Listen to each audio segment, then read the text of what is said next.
Andropoza girdikten sonra cinsellik biter mi? Selamlar. Şimdi bir andropozdur gidiyor. Andropoza girdikten sonra cinsellik biter mi? Bunu cevaplıyoruz. Öncelikle şunu söyleyeyim. Andropoz yok arkadaşlar. Bakınız. Kadınlarda gözüken menopozun karşılığı olarak adlandırılan andropoz diye bir şey yok. Böyle bir şey yok arkadaşlar. Çünkü kadınların doğduğu andan itibaren kaç tane yumurtlama döneminde kaç tane ovum vereceği bellidir. Bu bitince menopoz gerçekleşir. Ama erkeklerde bunun eşleniği, spermin sayısı doğduğu anda belli değil. Böyle bir karşılaştırma yapmak yanlış. Bunu kafamızdan çıkartalım. Andropoz terimi tamamen yanlış bir terim. Hatta bizim tıp kitaplarında, kılavuzlarımızda biz buna yaşlanan erkek sendromu deniriz. Çünkü yaşlanınca illa farklılıklar oluyor.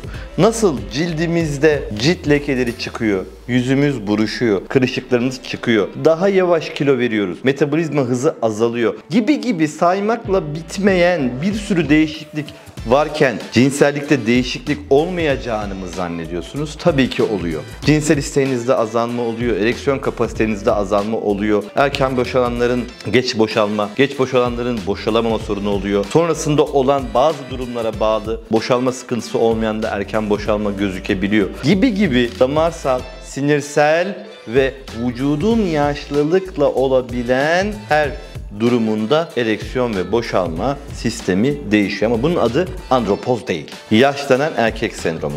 Şimdi yaşlanan erkek sendromunda aktif olarak sporu, beslenmeyi dikkat etmediğiniz zaman daha hızlı giriyorsunuz. Tütün ve tütün mamulleri kullanımı, madde kullanımı, sürekli ilaç kullanımı. Bu sadece drug olarak algılamayın. Yani amfetamin, metamfetamin, şu bu bilmem ne olarak algılamayın arkadaşlar. Buradaki ilaçtan kastım tansiyon için de ilaç kullanabilirsiniz. Karaciğer için de ilaç kullanabilirsiniz. Böbrek fonksiyonları için de ilaç kullanabilirsiniz. Bunların uzun dönem kullanımı da damar ve sinir hasarı yapabildiği için gerek karaciğerden metabolizma olanlar, gerek böbrekten metabolizma olanlar penisteki kan akım ve sirkülasyonu bozabilir.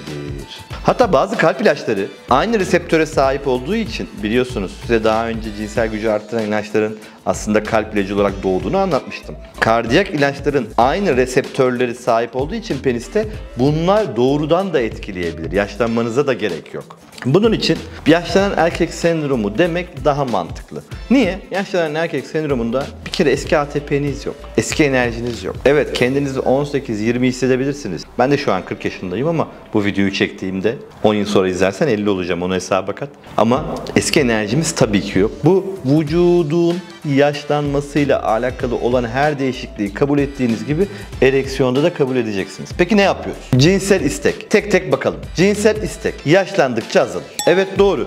Cinsel istek yaşlandıkça azalır.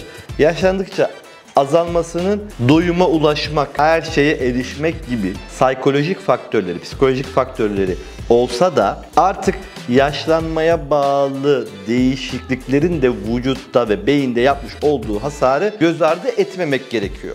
Bu bir. İkincisi ereksiyon. Arkadaşlar, yani ereksiyonun yaşlandıkça azalması hiç böyle şaşıracağınız bir şey değil. Ama hocam benim işte dedem 80 yaşında 3 eşi var. Evet, dedem 80 yaşında 3 eşi var. Onun gençliğine göre azalmış.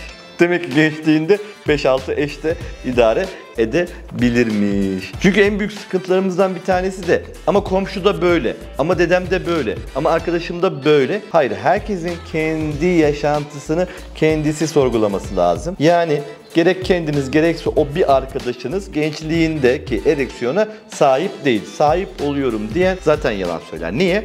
Damarın elastikiyeti azalıyor. Damarın elastikiyeti azaldığı zaman bunun genişleyebilme, kan tutabilme portföyü tabii ki düşüyor. Buna şaşırmamak lazım. Yani sıcak ve soğuk dengesizlikleri bile yaşlılıkta etkiliyorsa ereksiyonun etkilenmeyeceğini düşünmek zaten bence saçmalık. Üçüncüsü boşalma süresi. Özellikle nörojenik hastalıkları olanlarda, Alzheimer, demans ya da MS gibi nörodejeneratif hastalıkları olanlarda sinirsel organların da hasarından mütevellit boşalma sıkıntıları gözükebiliyor. Late ejekülasyon da olabilir, anorgazmi de olabilir, premature ejekülasyon da olabilir. Yani gerek erken geç ya da hiç boşalamama gibi durumlar altta yatan esas nörodejeneratif hastalıklara işaret edebilir. Hayatınızın bir bölümünde almış olduğunuz kanser tedavileri, hayatınızın bir bölümünde almış olduğunuz anesteziler, hayatınızın bir bölümünde almış olduğunuz ilaçlar, o zamana kadar yaşadığınız duygusal stres, serotonin ve melatonin dengesini alt üst ediyorken sizce ereksiyonu mu etkilemeyecek? Böyle düşünmek aslında yanlış.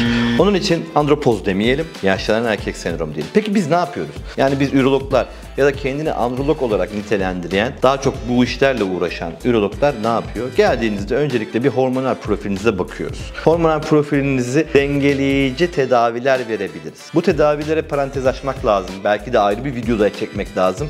Direkt her gelene testosteron yapıştırmıyoruz. Böyle bir tedavi zaten yok. Çünkü testosteron replasman tedavisi herkese yapılabilecek kadar güvenli bir tedavi değil. Hormon profiline baktıktan sonra penisin kanlanmasını değerlendirici bazı anamnetik sorularımız ve bazı testlerimiz var. Bu testleri yapıyoruz. Penil Doppler de bu testlerden biri. Şimdi hepinizin aklına o geliyor. Üçüncüsü, penil bölgenin hissiyatını ölçecek sensiyometre tarzı cihazlarımız var. Bunlarla da ölçümlerinizi yapıyoruz ve size geniş bir zaman ayırarak anamnezini alıyoruz. Eskiden nasıldınız, şimdi nasıl? Buna göre çok da fazla metabolizmanızı değiştirmeyecek ve lifestyle change denilen yaşam tarzı değişiklikleriyle birlikte size bazı önerilerimiz oluyor.